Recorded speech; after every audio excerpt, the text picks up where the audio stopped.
Have you ever achieved your dreams, landed that perfect job, bought that coveted item, only to feel an unsettling emptiness? Why does that prized purchase fade from excitement to irrelevance in mere days? Brace yourself. The more you crave, the more you suffer. This isn't just a personal struggle. It's a universal law uncovered by Arthur Schopenhauer, history's most unflinchingly honest philosopher. He revealed a truth most never grasp. Our desires don't liberate us, they trap us. And today, you're about to uncover why. Schopenhauer's years of studying human nature led to a chilling insight. We were ruled by a relentless, blind force called will. This will doesn't reason, doesn't seek your joy. It simply demands.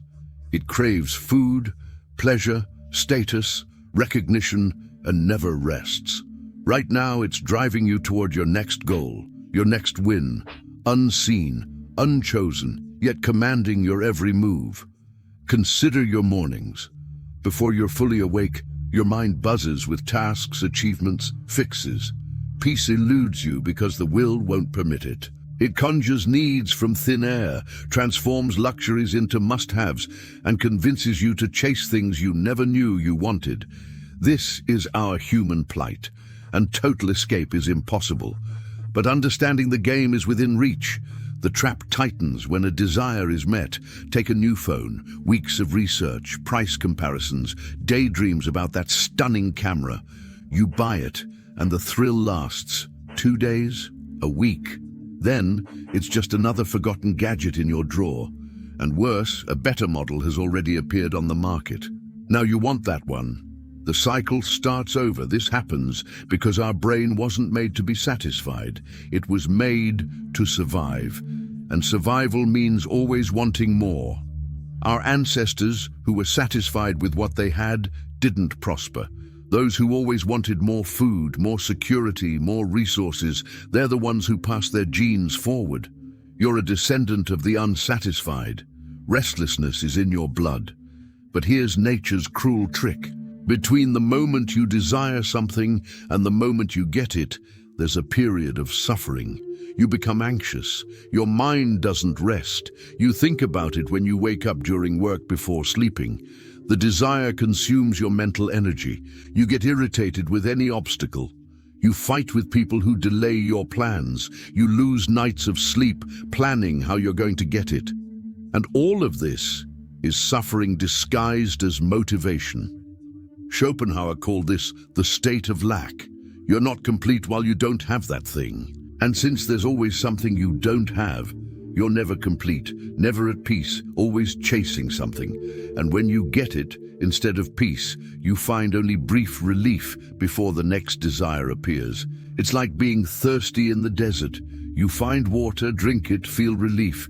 But within a few hours, the thirst returns, and you need to search for water again. Now comes the part few people understand. There's something worse than desiring and not having. It's not desiring anything.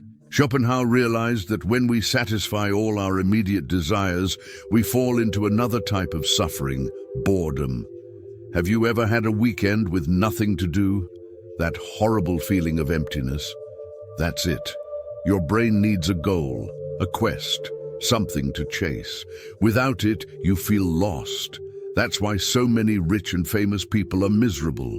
They have everything they desired.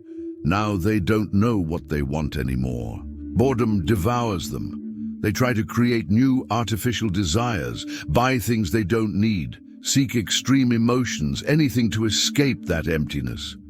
Because emptiness hurts more than the pursuit. At least in the pursuit, you feel alive.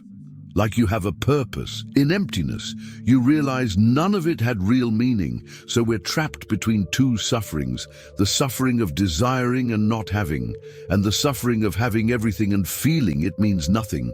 Schopenhauer described human life as a pendulum, swinging between pain and boredom. You're always in one of these two states, rarely in the middle, and the brief moments of satisfaction between them are so short, we barely notice them. Let's look at how this works in today's world. We live in the age of consumption. Companies spend billions studying how to create desires in you. Every advertisement is designed to make you feel your life is incomplete without that product. Social media shows people with apparently perfect lives, making you desire what they have. The entire economic system depends on you never being satisfied. Think about car commercials. They don't sell transportation. They sell status, success, admiration. They plant in you the desire to be seen a certain way. And when you buy the car, you realize nothing really changed. You're still the same person with the same insecurities, except now with bigger debt. But the ad is already showing you the next model, the next desire. The wheel never stops turning, and stores know exactly how to hook you. They create artificial scarcity, limited time offer, last units available, all to accelerate your desire to make you act without thinking. Because if you stop to think, you'll realize you don't need that. But they can't let you think. They need you to feel urgency, necessity, lack. They need you to suffer a little so you'll consume later. This system works because it exploits exactly what Schopenhauer discovered, our blind will, our inability to be satisfied. And the more you consume, the emptier you become, because each purchase promises happiness and delivers only temporary relief. You're already conditioned to seek the next dose, like an addict who needs increasingly larger amounts of the drug to feel the same effect. But material desires are just the surface. Let's go deeper. Think about relationships. How many people enter a relationship projecting onto that person the solution to all their problems? You meet someone, feel attraction, start idealizing. This person is going to make you happy, will fill your emptiness, will give meaning to your life. You create a fantasy in your head and expect the real person to match it. When reality doesn't match the fantasy, what happens? Frustration, fighting, disappointment. You blame the person for not being what you imagined, but the problem wasn't with the person. It was with your desire. You wanted someone from outside to solve something that's internal. Schopenhauer would say you were trying to use another person to calm your will, but the will doesn't calm down. It just shifts focus. That's why so many relationships start intense and end empty. Initial passion is just intense desire. When desire is satisfied, what's left? If there's nothing deeper, only boredom remains. And then people move on to the next relationship, seeking that intensity again. They change partners like they change phones, always thinking the next one will be different. It rarely is. The thing is, no relationship can complete you if you're empty inside. Another person isn't responsible for your peace, isn't responsible for your happiness. When you place that weight on someone, you're condemning the relationship to failure because nobody can carry another person's existential emptiness. It's too heavy and unfair. Now think about your career. How many times did you think you'd be happy once you got that job, that promotion, that salary? You fought, made efforts, sacrificed time and health, finally got it. The happiness lasted how long? Weeks. Soon you were already looking at the position above at the higher salary. At the next rung of the ladder, this is ambition's trap.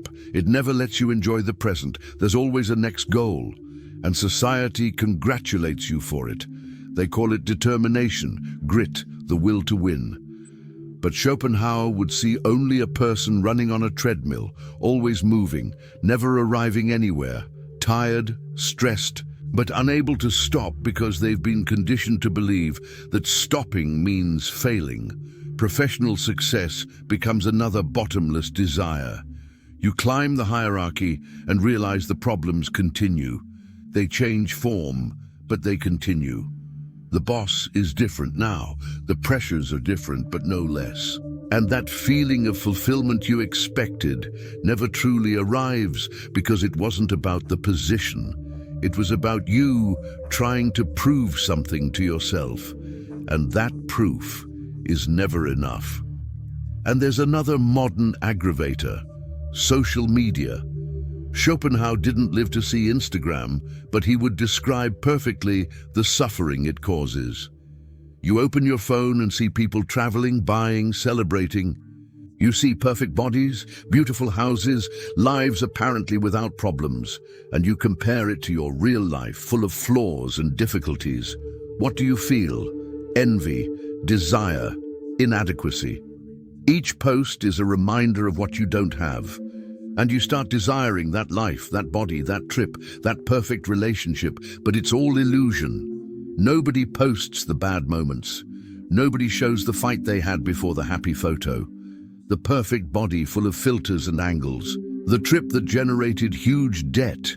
You're comparing your reality with other people's fantasy, and you'll always lose in that comparison.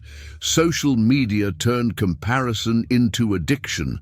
Before you compared yourself with your neighbor, your co-workers. Now you compare yourself with the entire world, with celebrities, influencers, people in other countries. The number of things to desire multiplied infinitely, and your suffering multiplied along with it, because you'll never have all that. Nobody does. But the illusion is powerful. And there's another problem. You also participate in this game. You post your best photos, your best moments. You create your own illusion, and this disconnects you even more from reality. You start living for the likes, for the comments. Your value starts depending on strangers' approval.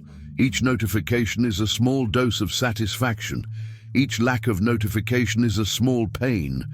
You've become addicted to external validation. Schopenhauer would say, you handed control of your peace to others' opinions, and that's prison, because you'll never please everyone. There will always be someone criticizing, judging, envying, and you'll suffer with each criticism because you based your identity on the image you project. You lost touch with who you really are. You became a character in your own life. So what to do?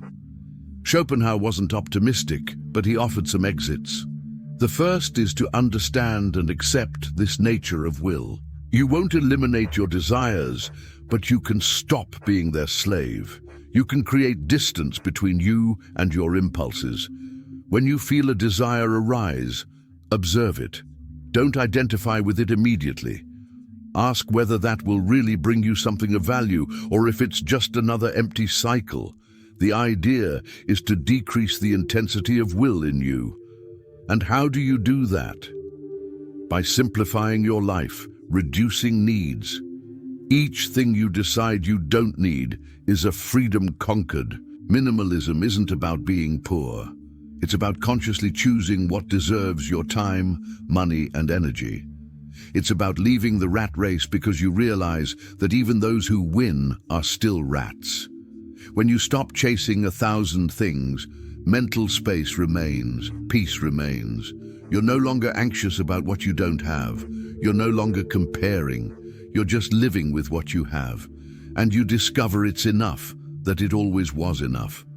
The problem was never lack of things. It was excess of desires. Schopenhauer also spoke of art as escape. When you contemplate something truly beautiful, something happens. You forget yourself. You forget your desires, your worries, your problems. For a few minutes, you're no longer that person always wanting something. You simply exist, observing, feeling, being. It's one of the few moments of real peace we achieve. It can be music, painting, nature, anything that takes you out of automatic mode. What's important is that during that contemplation, the will stops. You're not seeking anything. You're not becoming anything. You're just present, and you realize this state is infinitely more valuable than any material achievement because it's genuine. It doesn't depend on anything external. It's pure peace. Another thing that helps is compassion. When you understand that everyone is suffering with this same blind will, it becomes easier to forgive. That person who irritated you is also trapped in the cycle. That difficult boss is also suffering. Everyone is trying to calm their own will somehow. Some through power, others through money, others through pleasure, but everyone is in the same prison. This understanding takes you out of the center. You stop taking everything so personally. You stop thinking the world is against you. You realize everyone is fighting their own battles, and this brings lightness. You become less reactive, less defensive, more human. And curiously, the less you worry about your own desires, the lighter your life becomes.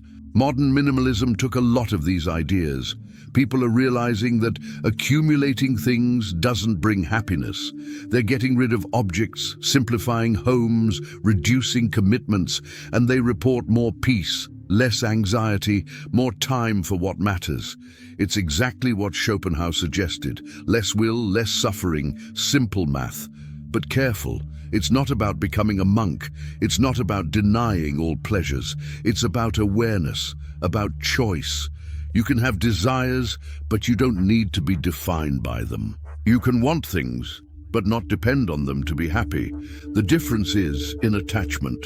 When you attach yourself to a specific result, any obstacle becomes tragedy. When you're open to whatever comes, everything becomes lighter. Think of it this way. You can want to pass an exam, but if your happiness depends totally on that, you're already suffering before the result. Anxiety eats you alive. And if you don't pass, you destroy yourself. Now, if you want to pass but accept it might not happen, if you already have alternative plans, if you know you'll be okay either way, the whole process is less painful. It's about letting go, doing your part, and letting go of the result. Difficult? Very impossible? No, but it requires practice. It requires you to challenge years of social conditioning that says you need to control everything, plan everything, guarantee everything. The truth is, you don't control almost anything. The only thing under your control is how you respond to what happens. And here's a hard truth. You're going to die. Everything you conquered will stay behind. The car, the house, the money, the likes, none of it goes with you. Schopenhauer used this awareness of death as a tool. If everything is temporary, does it make sense to suffer so much for temporary things? Does it make sense to dedicate your entire life chasing things that won't last? This isn't a depressing message. It's liberating. When you accept that nothing is permanent, you stop clinging so much. You enjoy the present moment more because you know it won't return. You stop postponing happiness until you get that thing. You realize happiness isn't in conquering. It's in existing without needing to conquer anything. But what about goals and dreams? They remain valid. The difference is motivation. You can work for something because it genuinely makes sense to you, not because society expects it, not because everyone is doing it, but because it has real meaning in your life. And if you don't achieve it, that's okay too. The value was in the process, in the growth, in the learning, not just in the final result. Schopenhauer proposed a more contemplative life, less blind action and more reflection, less consumption and more experience, less accumulation and more detachment. It's not an easy path because it goes against everything you were taught, but it's a path that leads to less suffering. And in the end, isn't that what everyone wants? To suffer less. The wisdom is in recognizing the game. You're playing a game where the rules are the more you want, the more you suffer. Knowing this, you can play differently. You can want less. You can appreciate more what you have. You can stop running and start walking. The world will keep spinning. People will keep running.